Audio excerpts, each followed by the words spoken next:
You probably saw the title of this video and you laughed. If you know me, you know that in the early episodes, I started this podcast in December 2018. So we're going on 3 years of doing this. In the beginning, I laughed at social media. I said it wasn't worth it.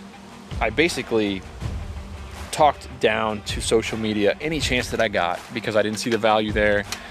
I posted articles about how Starbucks paid millions to get Facebook followers and now they have to pay to reach those Facebook followers. And that's true. There are really bad things about social media. But I'm going to tell you a story here about how Twitter, in about 2 months, changed my life and the trajectory of my life.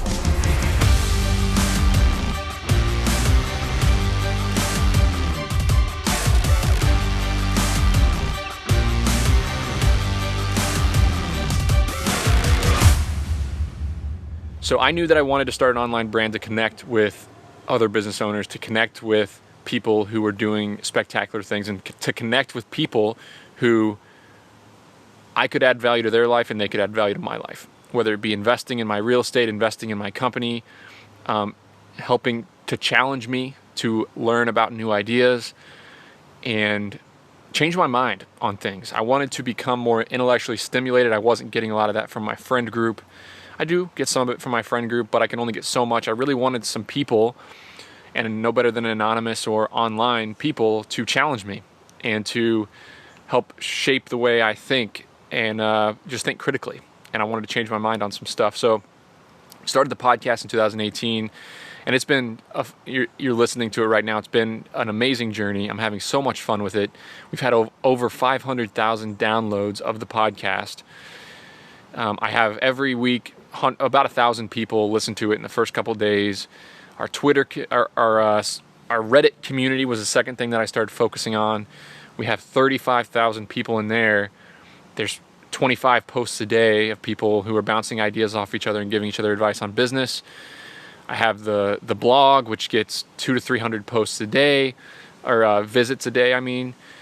And I have the newsletter with almost 5,000 people on the newsletter.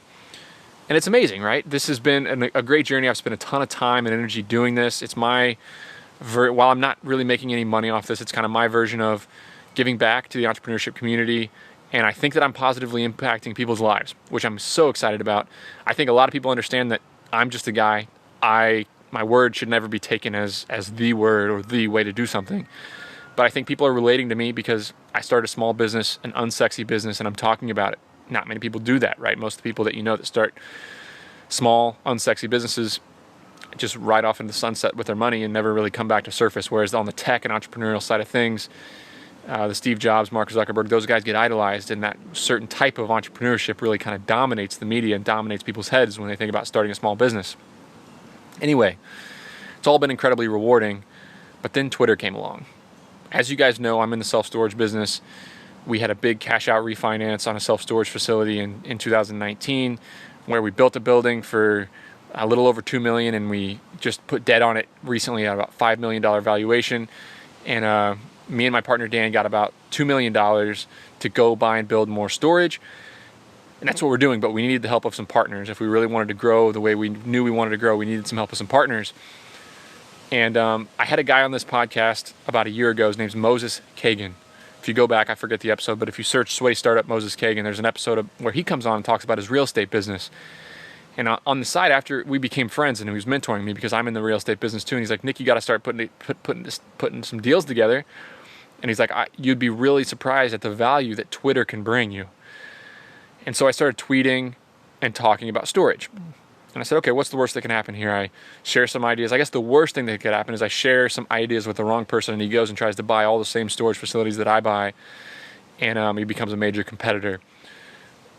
We all know that that's not really the case. There's a positive correlation between sharing what you know and success. I wholeheartedly believe that.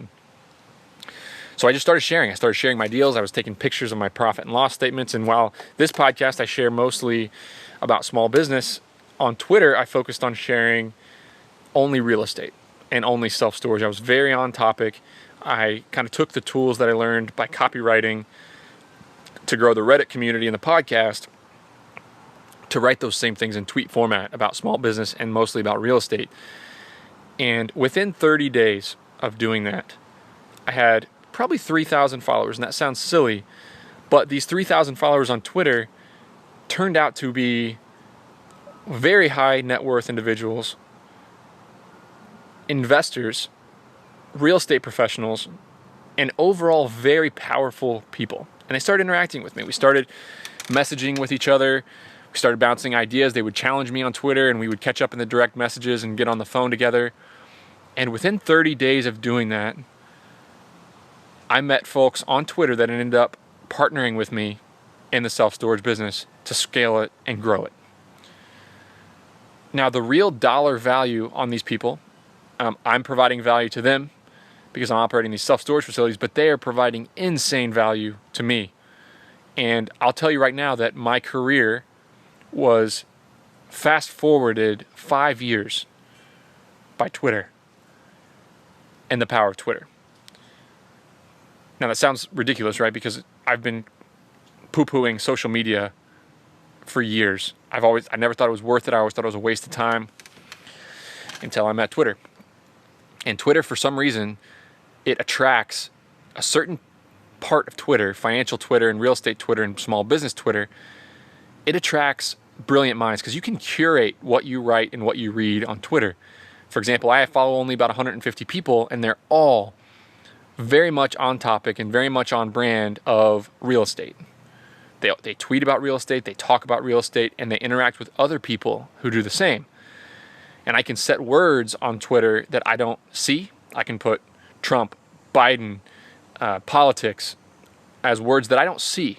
Those words do not pop up. I can turn the news off. I can say these are the 20 words that I don't want to hear because it's not what I'm here on Twitter for. And I can be all business there. So I started tweeting about my deals, tweeting about self-storage, tweeting about business. And now we're up to 10,000 followers. And it has been unbelievable the value that has come from Twitter. Over 100 people have reached out to me. I've had conversations with 50 of them.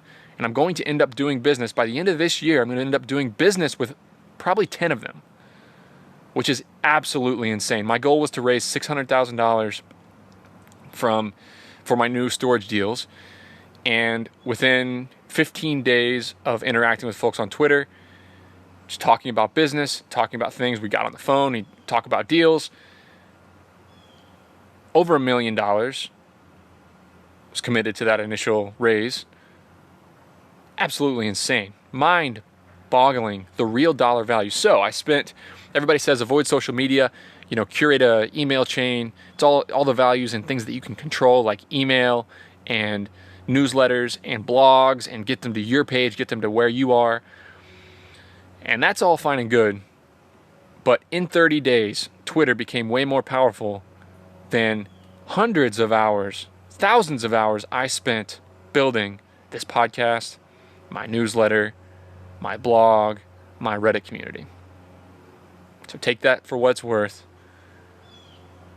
And this is a lesson, have an open mind. I have changed my mind on this topic. I was wrong, and I am so happy that I wasn't so closed-minded that I didn't see that opportunity for what it was. So I guess the overarching lesson here is you may believe strongly, you may believe something strongly. You may have strong beliefs that you are correct on an area. And for me, it was social media is worthless and it's not worth my time. But for you, it might be, I'm not interested in that business model, or I'm not interested in this industry, or I'm not interested in that sector, or my business partner who keeps showing up at these meetings is wrong about the way that the company should go. If you have an open mind and you look at the cons and you look at the pros like I did with Twitter, and you get in and you test it and you try it, you might just be really, really surprised at the results. And you might change your mind. And so here I am today. Every morning I wake up and I brush my teeth, and on my mirror in my bathroom, there's a little note that says, change your mind on something today. Change your mind about something today. And it just goes back to these Ray Dalio principles in his book Principles of radical open-mindedness, and having an open mind and saying no to a lot, but saying yes to the things that could provide massive upside and massive value for you as a person And it's been insane for me.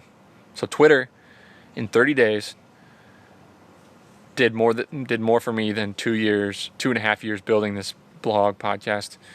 It's insane. So take it for what it's worth, guys. Appreciate you following along on this journey. It's been amazing, and I'm not going to stop doing this. But maybe follow me on Twitter, because amazing things can happen there.